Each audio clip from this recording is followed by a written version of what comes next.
पिछले दिनों 2 बहनों की मौत हो गई। मैं उनके मरने पर गई थी। दोनों बहनें सुंदर थी, ज़हीन थी, जवान थी। लाशों का चेहरा स्याह पड़ा था, लहूलुहान थी। पूछने पर पता चला दोनों बहनें थी।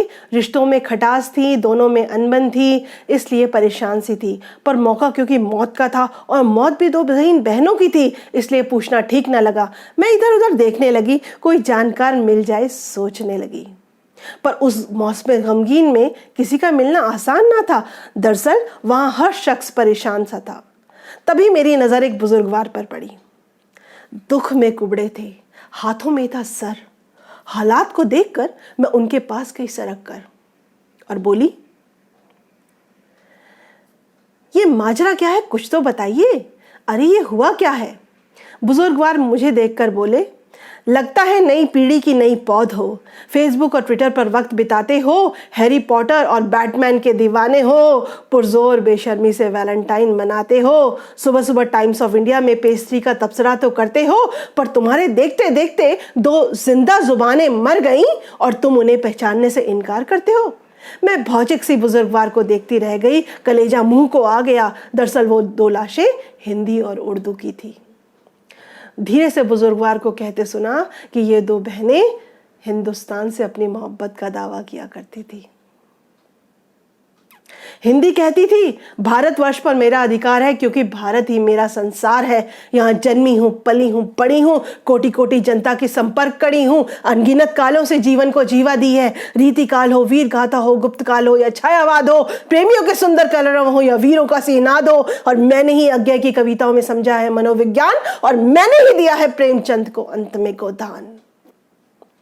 उर्दू इस पर तिल मिलाती है और यूं कहकर हिंदुस्तान से अपनी मोहब्बत का दावा करती है कि तू अपने पर इस कदर नाज ना कर, तो ये कोई खास बात नहीं है।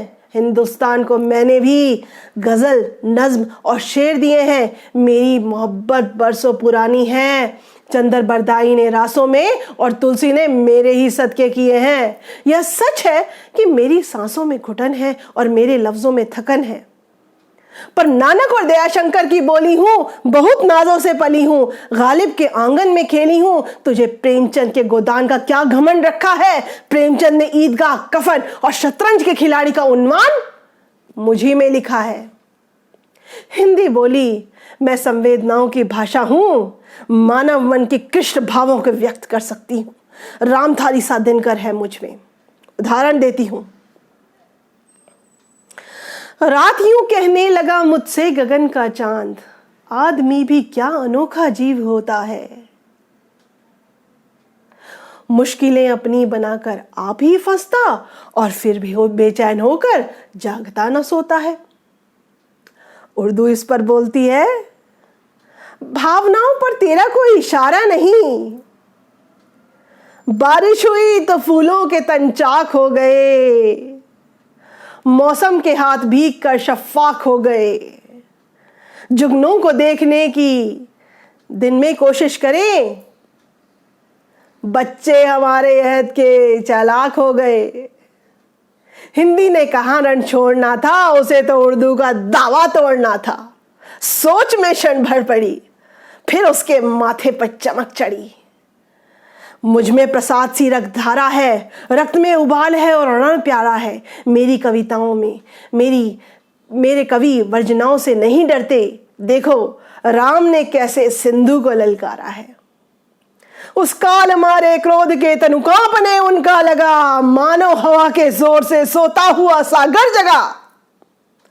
उर्दू बोली, मेरा शायर हर अन्याय से लड़ा है। उसूलों पर जहां आंच आए टकराना जरूरी है, और जिंदा हो तो जिंदा नजर आना जरूरी है। यह बहसा बहसी बढ़ती चली जा रही थी। वातावरण में खटास बढ़ती चली जा रही थी। सौदाई की ओजोन लेयर ढह सी रही थी।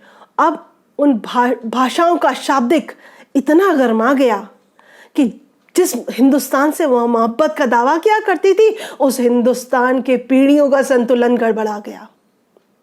हिंदी ने आरोप लगाया, दरअसल तुम आतंकवाद की भाषा हो, तुमने मेरे राष्ट्र को खतरे में डाला है, तुम पड़ोसी देश की अभिलाषा हो। इस तीक्ष्ण प्रहार पर उर्दू तड़प उठी। बड़ी बहन की बर्ताव से दिल में हुक उठी।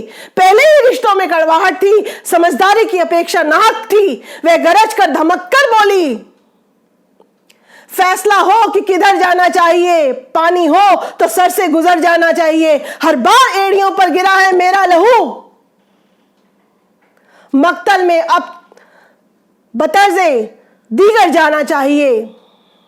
हिंदी बोली, हो गई पीर पर्वत सी पिघलनी चाहिए, इस हिमालय से कोई गंगा निकलनी चाहिए। आग दोनों तरफ बराबर लग चुकी थी। शहर की हवा गर्मा गई थी। सन्नाटे कानों को फाड़ रहे थे। दिल में अनहोनी की शंका थी। वह रात बहुत लंबी थी। दरअसल वो रात बहुत लंबी थी, और वो रात जब ढली तब अंग्रेजी अखबार में इन दोनों भाषाओं की मौत की खबर छपी। बुजुर्गवार मुझे बताते जा रहे थे। वक्त बीतता जा रहा था। हिंदी भाषा की चिता जल चुकी थी, उर्दू दफन हो चुकी थी। बुजुर्गवार ने अपने सर पर हाथ रखा हुआ था। तभी मैंने बुजुर्गवार के कंधे पर हाथ रखा और उनसे धीरे से पूछा, uncle, so much has happened and I'm yet to know that who you are. Isn't it that I'm at least deserve to know your name, as in time together we have come so far? उन्होंने धीरे से अपना चेहरा उठाया और अतीत में झांकती गहरी आंखों से मैंने अपने चेहरे पर उन्हें कुछ टटोलता सा पाया। वह बोले, बरखुरदार, दरअसल मैं हिंदुस्तान हूं जो सामने खड़ा अफसाना निशार है। अच्छा तो ये होता मेरे दालान में बच्चे खेलते, अलिख लिखते, पहाड़े गाते, ईद मिलते, दीप जलते, फाग गाते, आजान उठती, रंग घुलते, चौपाई गाते, शादियाने लगते, शहनाई बजती, सुहाग गाते। बाकी बहनें आती, साग बोलियां लाती, उनकी चहक से मेरे दालान खिल जाते और महक जाते।